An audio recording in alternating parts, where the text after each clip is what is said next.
Okay, we're back. Part two. I hope this doesn't go to part three, but it may have to. So let's look at what we've got here today. I have just been trying to transfer over. These are my studies, right? I have 6 of them. I don't know. I probably would have done another 6 because although I really like some of them, it made me want to make more, right? So make some thumbnail sketches, some studies, and make at least 6 and maybe as many as a dozen, all right? And this is so your finished one will be better. So the time you put into this is not wasted. Don't think of it that way. So let's set that aside a second because this is unfortunately probably the hardest part and maybe the least fun. This is me trying to transfer over one of these designs, right, onto this. I'm thinking now, like you can sort of see these numbers are a ratio, right? 3, and this is 1.5, I think, and that's 4 of them, 4 units. You do not have to follow these precisely. It's okay to just get something like that, which is what I did. I decided I wanted I wanted the outside square to be 8 inches. So I started with putting that on my piece of Bristol board. But of course, I did it the dumb way. I should have like measured in from the outside edge. Instead, I just sort of started drawing, and my 8 inches isn't really centered in this piece of paper. This is minor, and I have no problem with you turning it in like this. I wish I had done it differently, so I'm mentioning it to you. It's that kind of thing that's going to kind of bug me. But I could always just cut this whole thing out and mount it on another piece of Bristol and then solve that problem. So let's just go forward. So then I thought, well, all right, I know I want this 8-inch square on the outside. I want a 2-inch square in the center. What are these other things going to be? So I did 3/4 here, right? Each one of these is the same. It's about the same. These two are both 1 inch, but this one I think is also 1 inch. Yeah, this is 1 inch, 1 inch, 1 inch, 1 inch. And then up here, I'm trying to decide what I want there. I don't quite want it. I want a little, maybe just 1 inch. I'm not sure. I'm not sure I like that, but I kind of don't have much choice now. Mostly because I want to give you a demo and not spend forever making up my own mind. Okay, so let's just make this 1 inch. Now, this thing is completely covered with little marks and hashed lines. This is, I'm sure, not the best way to do this. It's just the way I thought of doing it. You should put this thing on here, get your template on here in whatever way works the best for you. And you may have such a good idea that you want to tell me about it, and I can tell everybody else about it. But I want to talk about that problem of the paint and the pencil maybe not being not very compatible. And if you can hear that sound, someone's building something behind me. So that's what I think that's the drill. This is an H, which is a harder pencil, probably not hard enough. The other thing I was going to maybe use is I have some watercolor pencils. So these are pencils that you put them on paper, you draw on them. They're actually really lovely. They're a nice thing to have. You draw on some paper with them, and then if you bring a brush with some water over, you can wet it, and it kind of turns into paint like that. And they're nice to use with watercolors. Like, I don't think they're a substitute for them. That's so tiny, you probably can't even see that. Anyway, one reason I was going to use these watercolor pencils is because I could use a very light color, maybe something compatible with my design, something like this pale yellow, and it probably would dissolve in the paint and you wouldn't notice it much. So if you have something like that in a colored pencil too, even if it wasn't the water soluble kind, might be better to do that, to make your line work with. Now remember, this is going to be my precise one, right? My other one maybe will be a little more handmade. Maybe I won't go so crazy with all this. Who knows what I'll do? I don't know yet, and you might not either. No, maybe we'll never know. No, here's the deal. I made all these marks on here. I know this is too much pencil. I know I've got sloppy lines up here. I kind of need to get rid of some of it. And this thing is going to, I want to kind of erase enough of it So I could just sort of barely still see it, if that makes sense, right?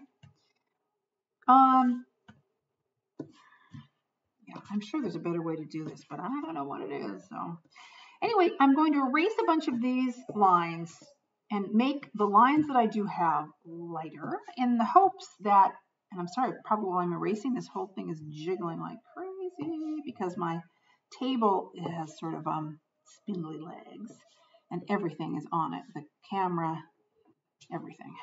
The water, you can see it sloshing there. Okay, well, let's just leave it because I feel like I'm jiggling the camera too much. If I was gonna, see, erase it as much as you can so that you can barely see it, and you'll be the happiest with it. I used a ruler for all of that. I need now to put, this is the one that's going to be kind of precise, so I'm going to tape the lines. Now, one of the things is, am I going to start in the center and move out, or am I going to start outside and move in? Because that's going to make a difference. And if you've ever done any painting with masking off, you know how often you pull up your tape and it rips up your paint, right? So I got to kind of think about that and try to maximize or minimize the damage that can do. The blue tape. Remember how I asked you never to use this? I'm going to try to show you why to never ever use this. Let's use this. I know that it pulls up better. I know that it doesn't tear the paper as much. There's another kind of masking tape. This is just ordinary Cruddy masking tape called drafting tape. And that will function like this. It won't pull up the paper as much, but it's white. And it's really white. It's even less yellow than this. Okay, so let's take just this yellow one right here, right? If I look at that, just look at how much that blue the color changes by me putting just this big glob of ugly blue tape up there. I mean, it's terrible. It's a bugaboo of mine. Here's the thing. I won't know if you're using it, so just don't tell me that you used it. How about that? We'll solve the problem that way. Now, this stuff, well, of course, I've got this ancient roll of masking tape. It's just not even going to work. But I'm going to show you what this looks like next to it. So you have, something to compare and contrast. But that is not beautiful, but it doesn't really change the color as much as this blue does, right? So I want you to use something like that. Now, the ripping. Okay. And I think, well, I didn't rip it that time. There's a great way to get your crappy masking tape, your cheap masking tape, to perform more like this or more like expensive drafting tape. And that is to put this, to reduce the tack. That's what they call this. This is tacky, it's sticky. You can reduce the tack by putting it on, say, your jeans or your sleeve or your shirt, right? You see what I'm doing there? I'm picking up some lint on there so that this is not as sticky. The tape will not be as sticky. And it will not, hopefully, tear my paper when I rip it. When I pull it back, rip it. No, when I pull it gently back up, okay? So you'll take the tack out of your tape a little, and then you'll put it down.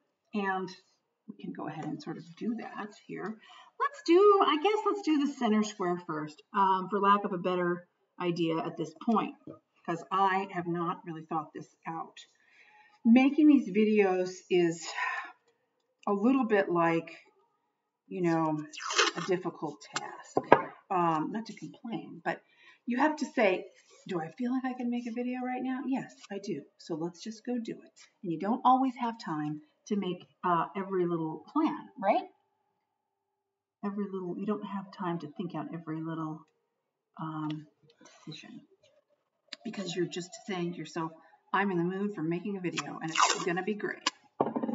You have to kind of, with everything, you can't see me, but I'm just putting this on my sleeve over and over so that it's not near as sticky.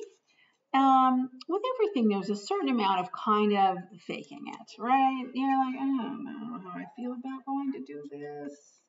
And you think, well, I'm just going to have to try it. I'm going to pretend it's fun. Just pretend it's fun. Or pretend it's exciting. Pretend it's a bold new, you're going to boldly go where no one has gone before. Just like in Star Trek. Okay. Boldly. Here we go. push the, oh, I'm not really on the line. Now, smart people at this point would go, wait, I don't need that line anymore. This is a great time to erase it. And when I say smart people, I did not mean that I was, I meant that I just thought of it. And I thought, oh, that'd be so smart. Okay. So, because I don't really need those lines in there anymore. All right. One square can now be painted. Do we know what color we want to make it anymore? No, that was hours ago, right? So, let's consult with this little diagram. Oh, upside down. I kind of like this purpley one. I think I'm going to make one like that. So let's make the center square a color that's like that. Let's get that going. Start mixing it. Ooh, that's too gray. I want it to be pinker than that. I want it to be more pink in there. So I'm going to get a little more out. I'm going to put it over here.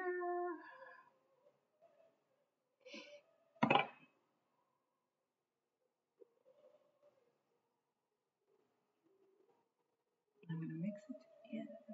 And I want it lighter than that too. So. Yeah, that's closer. Now I know that I want my colors to look super happy together. So I actually want there to be a little bit of this yellow ochre in every single color I put in there. See how I just grabbed a tiny bit of there? It doesn't need to be much, just a little. I think that's all right. I think I can live with that. I think that's okay. I've got a sort of a nice flat brush, which is hopefully going to help me make this thing. Look at that lint from my taping project. Well, there's always something, isn't there? Got a nice flat brush, which is going to help me to get the paint in there without running too much of it up and under the, I hope, under the tape. Let me paint it kind of evenly without getting too bogged down. So one of them is going to be more planned, more controlled, and how planned is up to you, okay? But try to carry with you as you do the second one. We'll do the sort of tighter one first. This idea that you're going to approach it with a somewhat different mentality, okay? Does that make sense? I hope it does. And I would love that to be just as flat and lovely as possible, but I can live with it not being. Now, you could wait until this dried, but I don't want to because I don't want to wait on this tape. I don't want to give it a chance to adhere to the paper. So I'm actually going to just tear it off even while the paint is wet, okay? Oh, look at that. See how it wrecked the edge there? Yeah, totally tore it up. Yikes. This is going to be one of those slightly frustrating things, and you are going to have to deal with it as best you can. I'm going to repair this edge right now. And, you know, if you are the kind of artist that cannot stand edges that aren't perfectly square, you will, or perfectly, what? Straight? I don't know. It's not just straight. Yeah, straight. You'll know it, and you'll probably already own the drafting tape. But you could get around this another way. Can you guys think of the way that I'm thinking of? And now be careful that I don't transfer the tape, the paint that's on the tape, onto other sections. Yeah, that's fine. That'll do. Okay. Can you think right now, without me even saying it, one way that you might get really hard-edged pieces of color there? Well, one way you could do it is by painting them separately, you know, and cutting them out, right? And then gluing them down. That would be one way that you could get them to be really hard-edged. And I would accept that in this. That would be fine. Okay, I am going to fill in the rest of these colors, and probably you don't need to see that. I'm probably going to turn this off, come back. It is going to take a third video. What do you know? And then I'm also going to show you sort of how I want you to do the more loose one, your second one, right? Your second assignment, your second project, your second exercise, which is going to be approached with a slightly different, or maybe a wildly different mental attitude. Okay, so that's all for now.